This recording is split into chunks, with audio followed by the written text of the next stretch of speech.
Hello everybody, I'm Ard, and welcome to another episode of Minecraft Enigmatica 2 Expert. I know I promised we would get started into advanced rocketry, but well, that's not what's happening today. Today, I think we're going to continue with progress and finally finish up Industrialcraft, because we are so close to being done with that one finally. And what we have remaining in the Industrialcraft chapter are the electric jetpack, RTG fuel, and the CF sprayer. So let's start with the one that's the furthest up, the electric jetpack. And the electric jetpack is something I could have made a long time ago if I'd actually needed flight, but the angel ring is so easy to get, I just should have done that forever ago instead of ignoring this for as long as I did. And this is actually so easy I should have just done this forever ago. The main problem is you need an elytra, and we took forever getting into the end, except you can actually craft the elytra. And I've been able to make the pieces for this for a very, very long time now. But let's face facts, folks. These fairy wings I've got on my back, the angel ring, is also obscenely easy to make, and frankly, doesn't really use power. So, I don't know if I can justify suggesting the jetpack to anybody. But let's go bang it out just so we can progress the quest chapter. Alright folks, and one jetpack made. As you can see on my back here, it works just like standard creative flight for the most part, except, you drop if you take your finger off the spacebar. I would suggest you have something that gives slow fall. It does use up power when you do this. You can see that I chewed up about 1,500 just from testing this out. It doesn't store all that much. To power them back up, you can either stand on one of Industrialcraft 2's charging pads, like this, which lights up and you can see it getting glowy, and it moves kind of slow because this is the lowest tier charging pad, so it would take forever on that. Or you can throw it into a mechanism energy cube and it will more or less instantly recharge, at least at this tier. And that way you also don't have to deal with EU power, you can just use RF power as well. Or you can just feed it via universal cables into the charging pads right down there. So, not all that exciting, and I think I'm just gonna live with my fairy wings instead. I should note that the jetpack can be added to certain other pieces of equipment to give them flight as well.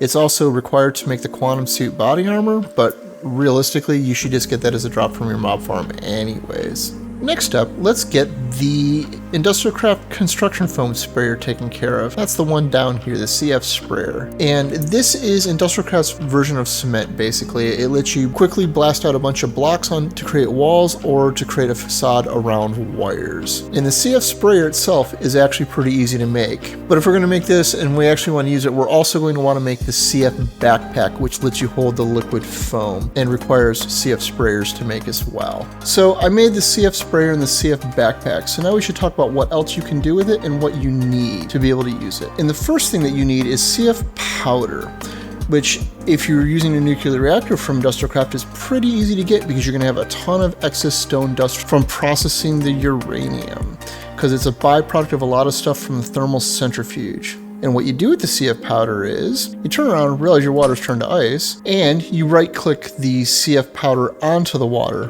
not throw it in, and it turns into construction foam. Then you take your CF sprayer and right click that, and then you have one charge inside the sprayer.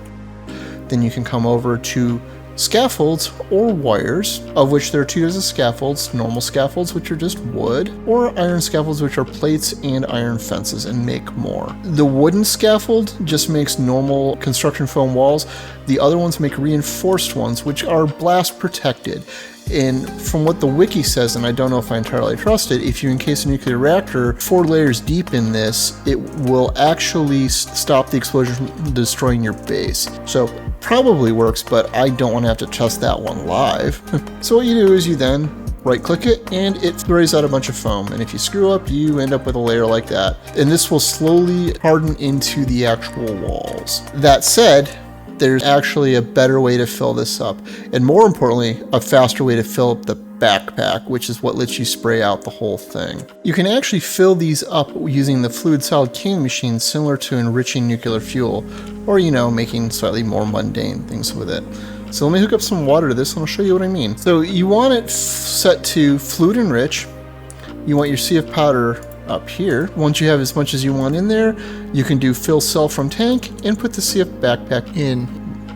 Switch the tanks and it will fill up the CF backpack. And there we have it with 8,000 in it. It can store, I believe, 80,000 total though. Once you have your backpack filled up, you need to actually put it in your chest slots. Same as the electric jetpack. There you can see it on, sitting under my wings, so it kind of clashes there. And you can just spray to your heart's content at that point. Here you can see on the cables it looks a bit different than it does over on this side to denote that this is a facade, and you note that the reinforced one is also named and tagged differently. While you can just impatiently wait for the foam to dry, it does take a relatively random amount of time to dry, and you can just use sand blocks to finish it immediately, like so.